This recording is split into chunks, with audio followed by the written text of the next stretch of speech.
Hello everyone, this is Prachi. Welcome to our channel Prachi Pawar academy. I hope आप सब बहुत अच्छे होंगे और आपकी यूपी टेट की प्रिपरेशन बहुत अच्छे से चल रही होगी। तो जैसा कि अगर आप पहले से वीडियोस को देख रहे हैं, आपको पता होगा कि यूपी टेट का जो कंप्लीट सीटीपी का सिलेबस है, मैं आपको वो यहाँ पर करवा रही हूँ। और उसकी आज क्लास नंबर 14 है और चैप्टर 2 हमारा चल रहा है लर्निंग। काफ़ी क्योंकि बड़ा चैप्टर है तो इसका पार्ट 5 आज हम यहाँ पर देखने जा रहे हैं। फिलहाल जो टॉपिक चल रहा है वो चल रहा है अधिगम के प्रमुख सिद्धांत। थॉर्नडाइक का सिद्धांत और पावलोव का सिद्धांत हम प्रीवियस वीडियो में देख चुके हैं। आज बाकी के जो और सिद्धांत हैं उनको देखेंगे। कंप्लीट जो भी सिलेबस आपको दिया गया है यूपी टेट के लिए उसको पूरा कंप्लीट करेंगे बहुत अच्छे से, और फिर क्वेश्चंस भी करेंगे उसी पर बेस्ड जो कि सिलेबस के आपके आ सकते हैं। तो पहले वीडियोस नहीं देखी तो आपको कुछ नहीं करना, प्लेलिस्ट मैंने बना दी है सारी वीडियोस की, वहाँ जाकर आपको सारी वीडियोस लाइंड अप मिल जाएंगी, वहाँ पर आप देख सकते हो। तो चलिए अब बिना देरी के स्टार्ट करते हैं आज का वीडियो। और आज का पहला जो टॉपिक होगा वो होगा स्किनर का क्रियात्मक अनुबंधन सिद्धांत, यानी कि ऑपरेंट कंडीशनिंग के बारे में आज हम यहाँ पर देखने वाले हैं। ठीक है, ऑपरेंट कंडीशनिंग का जो सिद्धांत है यानी कि क्रियात्मक अनुबंधन का सिद्धांत है, किसने दिया है? स्किनर ने दिया है। ये आपको याद रखना है। तो स्किनर क्या कहते हैं, इसमें सिद्धांत में क्या बताते हैं? सीखना उस बिहेवियर से होता है जिसके बाद कोई परिणाम आए, है ना। जब हमें पता हो कि हमें सीखने के बाद ये परिणाम मिलेगा तो हम तभी सीखते हैं, ऐसा किसका मानना है? स्किनर का मानना है ना। वो बिहेवियर हम तब करेंगे जब हमें पता हो कि उसके हमें ये कॉन्सिक्वेंसेस या ये परिणाम मिलने वाले हैं। अगर परिणाम अच्छा है यानी कि हमें कुछ अच्छा मिलने वाला है, कुछ रिवॉर्ड मिलने वाला है, तो हमारा बिहेवियर उस कार्य के प्रति बढ़ेगा, हम उसको और करना चाहेंगे। और अगर परिणाम बुरा है तो वो बिहेवियर उस चीज़ के प्रति घटेगा। ऑफ कोर्स हमें पता है कि हम कुछ खास अच्छा मिलने वाला नहीं है उस काम को करके, तो हमारा बिहेवियर उस चीज़ से थोड़ा दूर हटता जाएगा। तो सिंपल और साफ शब्दों में स्किनर का सिद्धांत कहता है कि आप कोई परिणाम देखकर ही उस बिहेवियर को सीखते हो। अगर अच्छा होगा तो उसकी तरफ बढ़ोगे, और उसका परिणाम बुरा होगा तो वो बिहेवियर आप कम करने लगोगे। ठीक है, तो इसी कैसे एक सीक्वेंस आपका बन जाता है। बिहेवियर किस पर डिपेंड करता है? कॉन्सिक्वेंस। और उसी के अकॉर्डिंग बच्चा क्या करता है? सीखता है, यानी कि लर्निंग करता है। तो उम्मीद करती हूँ इतनी चीज़ आपको अच्छे से क्लियर हो गई होगी। जो बिहेवियर होगा उसका कोई परिणाम मिलेगा और उसी के थ्रू बच्चा सीखेगा, यानी कि लर्निंग होगी। आगे अगर मैं आपसे बात करूँ, आगे बात करती हूँ स्किनर के प्रयोग के बारे में। ठीक है, स्किनर ने जो है चूहे यानी कि रैट पर अपना प्रयोग किया था। ये भी आपसे क्वेश्चन एग्जाम में पूछा जाता है। और एक सेपरेट वीडियो मैंने छोटा सा डाला है आपके लिए, जिसमें मैंने जो कौन कौन से साइकोलॉजिस्ट ने कौन कौन से सिद्धांत दिए हैं और किस पर एक्सपेरिमेंट किया है, सिर्फ ये 3 चीज़ बताई हैं, क्योंकि आपके एग्जाम में डायरेक्ट क्वेश्चन पूछा जाता है इस टॉपिक से। तो वो वीडियो आप ज़रूर देख लेना।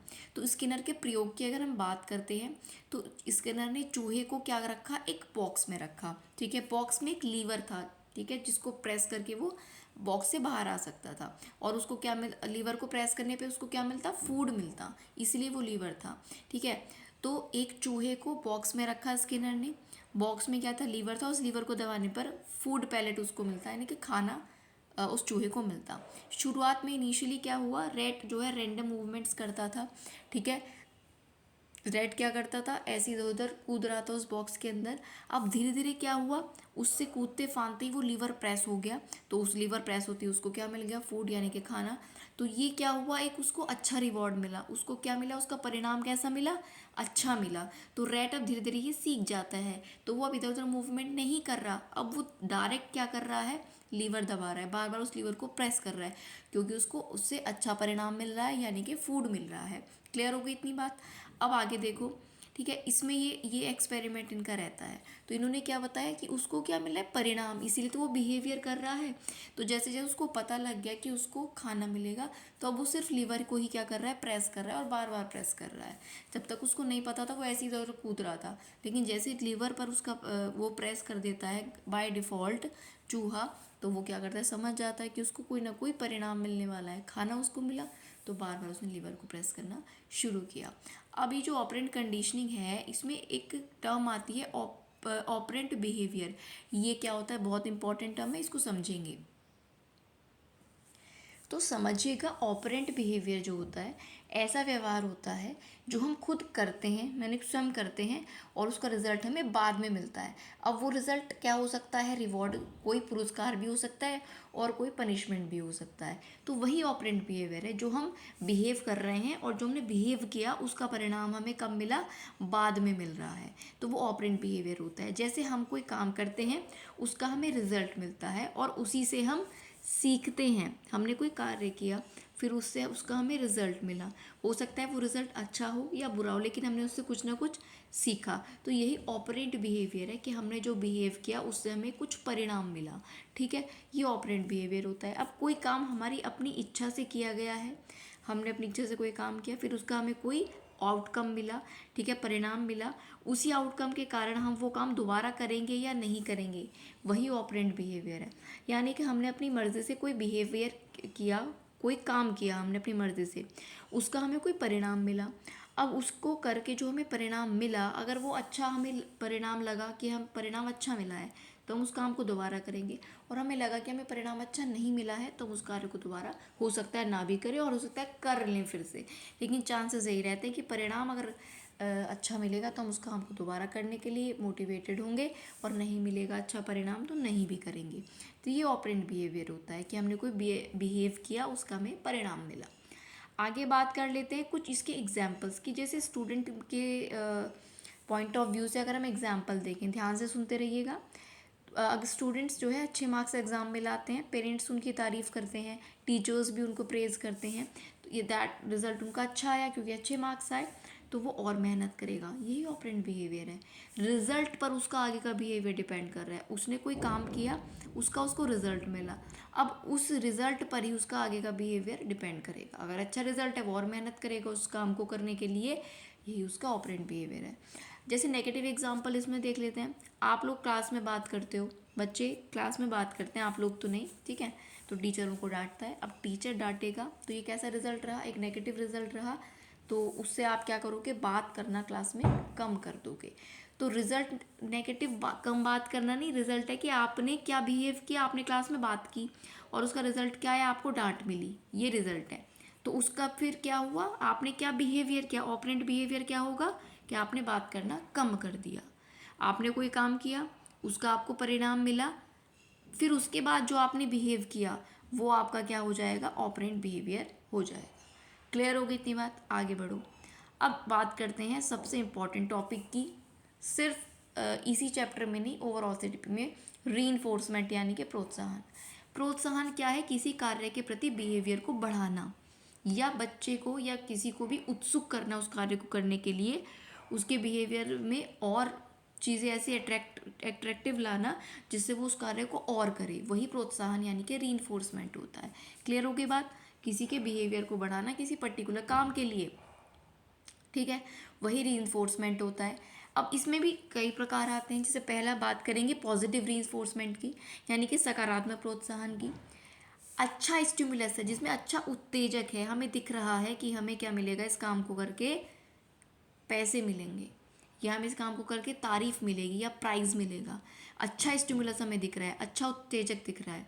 जैसे वेरी गुड किसी ने कहा, या किसी अच्छे से काम के लिए आपको स्टार दिया गया, कॉपी में आपको प्राइज़ दिया गया, तो आपका बिहेवियर उस कार्य के प्रति बढ़ेगा, और बिहेवियर बढ़ेगा तो वो हो जाएगा पॉजिटिव रीइंफोर्समेंट, यानी कि सकारात्मक प्रोत्साहन। ठीक है, जब आप उस काम, कुछ आपको ऐसा रिवॉर्ड दिया गया किसी कार्य को करने के लिए जो आपको अच्छा लगा, ठीक है, तो उसके प्रति आपका बिहेवियर और अट्रैक्ट होगा और बढ़ेगा। ठीक, अब दूसरा इसमें बात कर लेते हैं नेगेटिव रीइंफोर्समेंट की। नेगेटिव रीइंफोर्समेंट आपसे कहता है कोई अनप्लेजेंट चीज़ आपने हटा दी। अच्छा, ध्यान रहे, नेगेटिव रीइंफोर्समेंट और पनिशमेंट दोनों अलग अलग चीज़ें हैं, एक नहीं है। अब नेगेटिव इन्फोर्समेंट को समझो। आपने क्लास में पूरा होमवर्क करके टीचर को दिया, तो टीचर ने जो एक्स्ट्रा वर्क आपको दिया था वो हटा दिया कि चलो कोई नहीं, आपने अच्छा काम किया है, अब आपको एक्स्ट्रा वर्क करने की ज़रूरत नहीं है। तो जब आपने अच्छा बिहेव किया तो जो पनिशमेंट आपको दी गई थी, एक्स्ट्रा काम दिया गया था, वो अवॉइड कर दी गई, वो हटा दिया गया। तो ये भी रीइंफोर्समेंट है, ठीक है, ये भी क्या है? रीइंफोर्समेंट है, प्रोत्साहन है, लेकिन नकारात्मक है। ये क्या हो जाएगा? नकारात्मक, कि जब कोई अनप्लीजेंट चीज़ हटा रहे हो कहीं से, ठीक है, जब कोई चीज़ आई वो पॉजिटिव रीइंफोर्समेंट हुआ कि आपको रिवॉर्ड मिलेगा, उससे आप कार्य के प्रति और आकर्षित हुए। लेकिन जब आपको कोई आपके बिहेवियर को देखते हुए कोई आपको एक्स्ट्रा काम दिया गया था या कोई पनिशमेंट दी गई थी, लेकिन आपने अच्छा काम कर दिया, तो वो पनिशमेंट या वो एक्स्ट्रा वर्क आपसे हटा दिया। जो अनप्लीजेंट चीज़ थी, जो आपको पसंद नहीं थी, वो हटा दी जाए, ठीक है। और उसके बाद फिर आप अच्छे से काम करो, है ना। अनप्लीजेंट चीज़ को हटा के आपने अच्छे से काम किया, अच्छा बिहेवियर किया, होमवर्क को कंप्लीट किया, तो आप उसकी तरफ बिहेवियर बढ़ेगा, तो वो होगा रीइंफोर्समेंट ही। लेकिन कोई चीज़ हटाई गई है, यानी कि अनप्लीजेंट काम हटाया गया है, एक्स्ट्रा काम देना या पनिशमेंट को हटाया गया है, तो वो नेगेटिव रीइंफोर्समेंट में आएगा। क्लियर है इतनी बात। आगे है पनिशमेंट। अब चूंकि मैंने आपको बताया कि negative reinforcement and punishment both are different things. अब पनिशमेंट क्या है? पनिशमेंट बिहेवियर अक्सर बच्चे का कम करती है उस चीज़ के प्रति।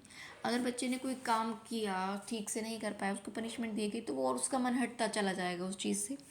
जैसे पॉजिटिव पनिशमेंट में ये भी समझो, पनिशमेंट में भी पॉजिटिव और नेगेटिव होती है। पॉजिटिव पनिशमेंट में डांटना आ गया, और डांटने से फिर भी इतना इम्पैक्ट नहीं पड़ेगा, वो एक पॉजिटिव पनिशमेंट हुई। लेकिन कोई रिवॉर्ड बच्चे से छीन लिया आपने, कोई प्राइज़ छीन लिया जो उसको पहले मिला हुआ था, या आपने कुछ बच्चे को दिया था प्राइज़ मनी हो, वो उससे रिवॉर्ड छीन लिया जाए, है ना, ज़्यादा उसको थोड़ा ज़्यादा ही डांट दिया जाए अगले ही लेवल पर, है ना, तो वो नेगेटिव पनिशमेंट में आ जाता है। तो उम्मीद करती हूँ ये चीज़ क्लियर होगी। पनिशमेंट क्या है? पनिशमेंट बिहेवियर को कम करती है, लेकिन उसमें भी पॉजिटिव हो तो हल्की पनिशमेंट में आता है, और नेगेटिव में रिवॉर्ड छीनना वगैरह, ये सारी चीज़ें आपकी आती हैं। आगे आपसे बात करते हैं रीइंफोर्समेंट के शेड्यूल्स पर। रीइंफोर्समेंट कब और कैसे दिया जाए, इसके बारे में।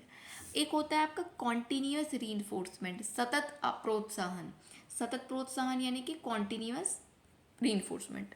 कॉन्टिन्यूस फोर्स में जो है हर बार आपको रिवॉर्ड दिया जाता है। जब भी आप कुछ अच्छा करते हो, हमेशा रिवॉर्ड दिया जा रहा है। और ये अधिकतर जो होता है शुरुआत में ज़्यादा यूज़फुल होती है, धीरे धीरे इसका इम्पैक्ट इस रीइंफोर्समेंट का कम हो सकता है। शुरुआत में तो ये इम्पैक्टफुल होगा कि आप लगातार, बच्चे ने कुछ अच्छा किया उसको रिवॉर्ड दिया, बच्चे ने फिर कुछ अच्छा किया आपने रिवॉर्ड दिया। शुरू में ये काफ़ी यूज़फुल होगा, इम्पैक्टफुल होगा, बाद में इतना नहीं भी हो सकता, ठीक है। तो ये कॉन्टिन्यूस रीइंफोर्समेंट है, जो लगातार बच्चे को प्रोत्साहित किया जाए। दूसरा फिक्स्ड रेशो में, निश्चित संख्या के बाद रिवॉर्ड। जैसे आप 5 ड्राइंग्स पूरी करोगे तो आपको रिवॉर्ड दिया जाएगा। आप सारा जितना होमवर्क दिया है इसको जब कंप्लीट करके लाओगे तब आपको रिवॉर्ड दिया जाएगा, ठीक है। आपको पर्टिकुलर इस एग्ज़ाम के बाद रिवॉर्ड दिया जाएगा। तो जब किसी चीज़ को फिक्स कर दें, वो फिक्स रेशो का रिवॉर्ड होता है। क्लियर हो गई बात? आगे बात करते हैं। थर्ड आता है वेरिएबल रेशो। ये सबसे इफेक्टिव होता है। इसमें क्या होता है आपका? Random reward.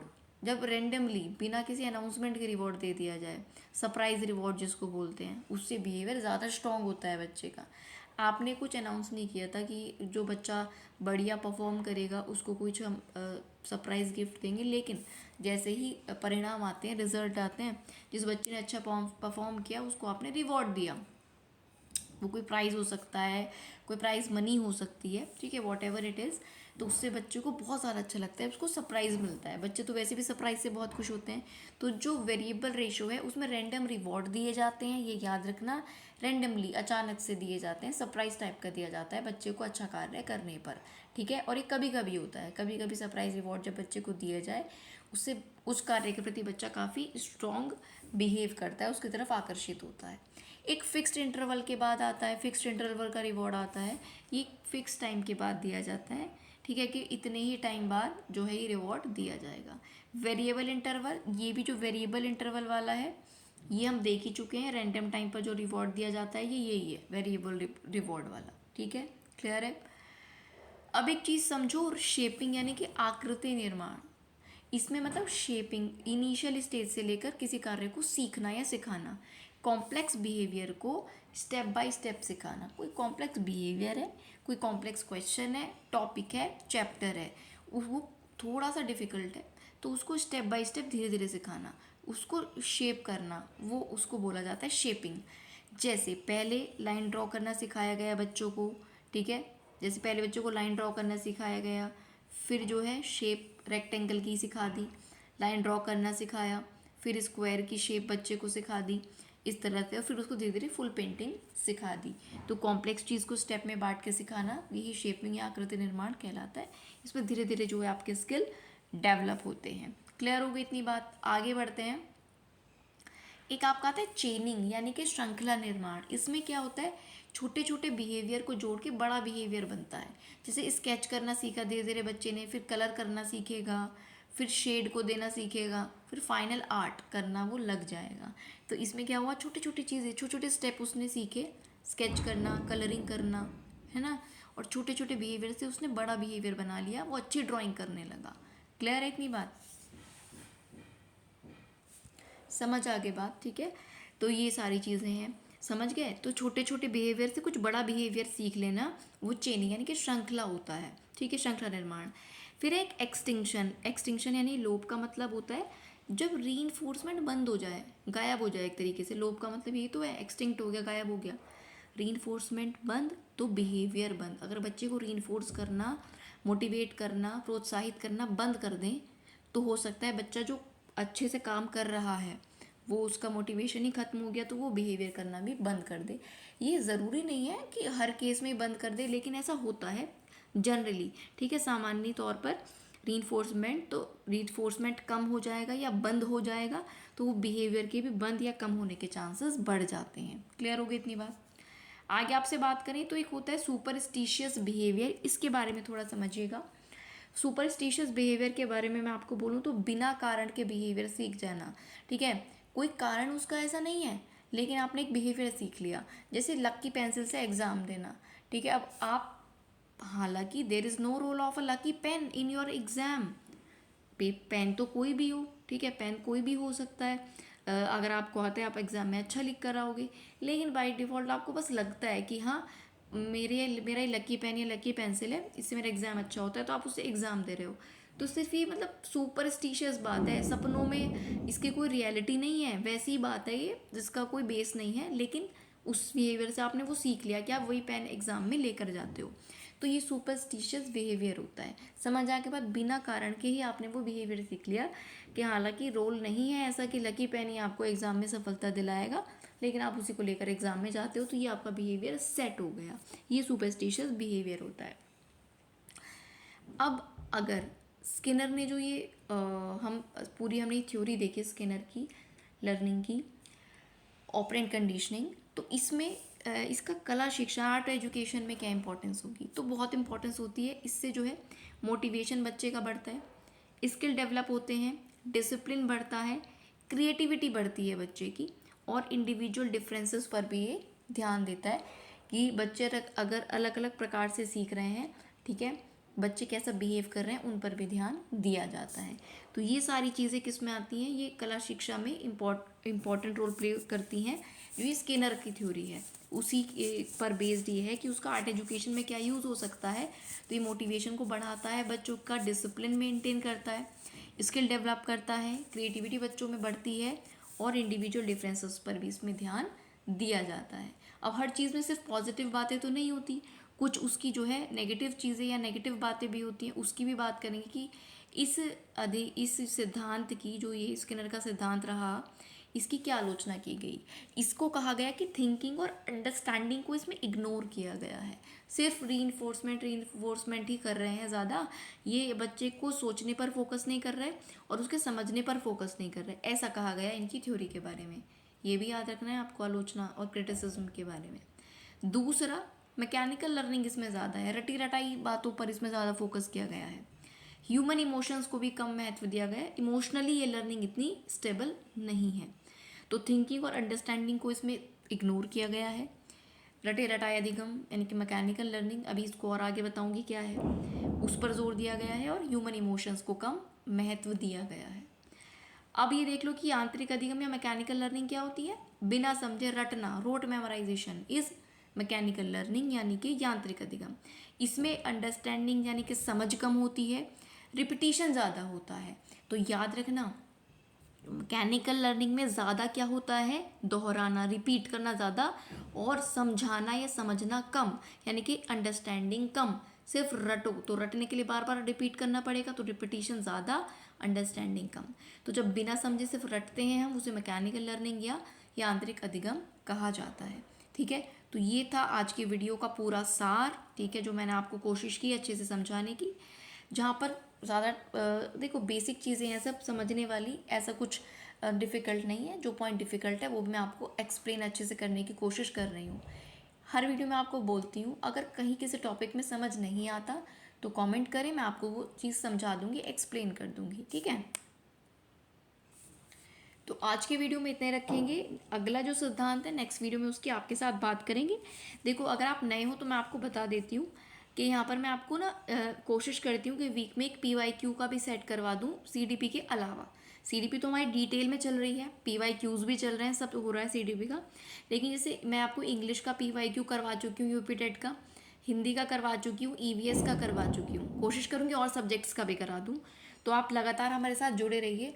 और अगर आपको पर्टिकुलर कोई टॉपिक भी पढ़ना है ना अदर देन CDP, है ना, CDP का भी कोई स्पेसिफिक टॉपिक पढ़ना है तो कमेंट करके बता देना।